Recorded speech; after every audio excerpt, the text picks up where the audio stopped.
Hi guys, in this video how to generate automatically border in Excel when we can put here one.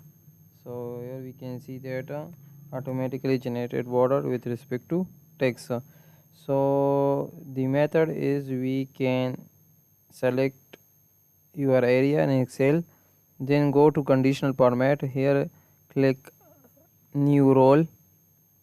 Here we can use a formula.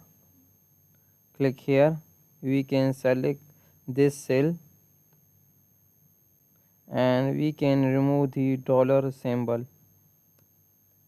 Here we can write less than and equal than and then double colon and then go to format. Here we can select for border, so outline, and then we can select OK. Click here OK. Here we can put only one, so automatically border is generated. Here we can see that.